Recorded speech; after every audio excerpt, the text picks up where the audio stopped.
Assalamualaikum warahmatullahi wabarakatuh. Pemirsa, teman-teman semuanya, salam sehat, salam sejahtera, salam bahagia untuk pemirsa semuanya. Pada kesempatan ini kita akan berbicara tentang satu metode yang terbaru dalam dunia pengobatan yang saya temukan melalui perenungan yang cukup lama. Dan seperti kita ketahui bahwa penyakit semakin hari semakin berkembang, dan baik itu medis maupun non medis, dan kadang-kadang masyarakat juga rancu ya, membagi mana yang medis mana yang tidak medis.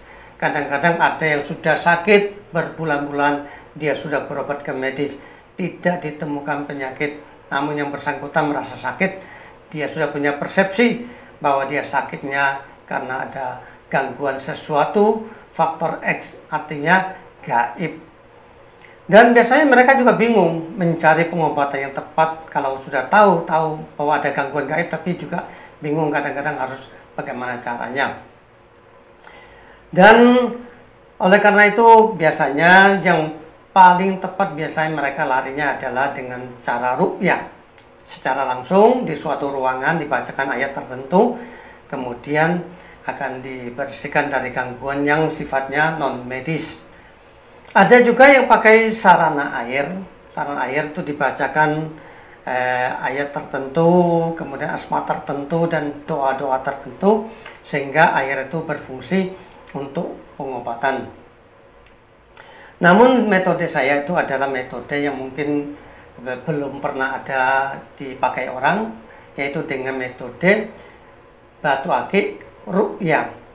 Jadi cara kerjanya adalah apabila kita ambil air kira-kira 1 gelas kecil, kita masukkan kira-kira 10 menit, dan selama kita menunggu itu dibacakan surat Al-Fatihah 21 kali.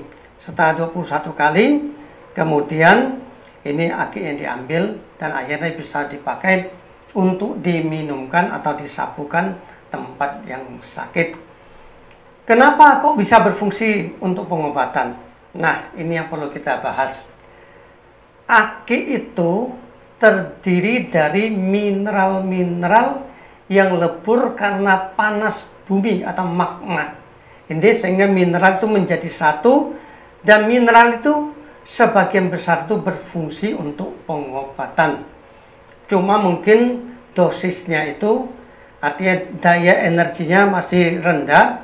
Nah, itu kita perkuat dengan membaca ayat-ayat ruqyah. Kita puasain ketika kita membaca ayat tersebut, kita dalam kondisi puasa, kemudian dibaca sekian ribu kali ayat ruqyahnya. Baca asma Allah untuk kekuatan tenaga dalam, kemudian juga dibacakan doa-doa syifa, artinya doa-doa penyembuhan, sehingga 3 unsur itu menjadi satu, masuk ke dalam akik. Begitu dicelupkan, maka energi yang sudah meresap ke dalam akik itu akan keluar, kemudian kita perkuat dengan mendoa dengan surah Al-Fatihah 21 kali. Ketika kita membaca Fatihah, itu kita konsentrasikan, minta kepada Allah agar penyakit seseorang, entah namanya si Amin atau siapa, ini diberikan kesembuhan. Setelah itu baru kita pakai. Jadi sehingga apabila ini bisa menyembuhkan bukan karena akiknya, tapi karena kita doa kepada Allah. Akik ini hanya sebagai sarana saja. Jadi kita jangan sampai berbicara terlalu jauh tentang keimanan, tapi karena ini hanya sebagai sarana, karena bagaimanapun minum bodrek saja bisa jadi syirik, bukan hanya akik.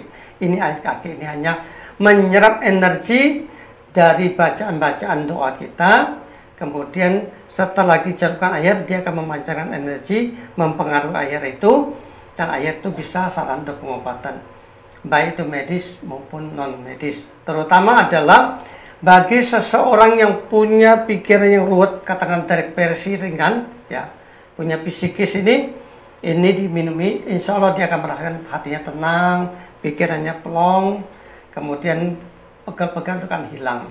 Dan apabila ada seseorang yang gangguan non medis pun, insya Allah akan hilang, lebur dengan asma Allah tersebut.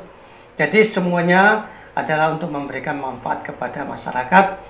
Dan bagi seseorang yang ingin memiliki AGG, silakan hubungi ke nomor HP saya, yaitu 0822 23 23 9997. Dan insya Allah sampai dimanapun bisa dikirim. Dan ini kalau tidak dipakai cukup dibungkus kain kemudian disimpan. Apabila suatu ketika ada terjadi keluhan sakit dan sebagainya, tinggal diambil, dicelupkan ke air, kemudian kita baca Fatihah 21 kali, sudah bisa dipakai.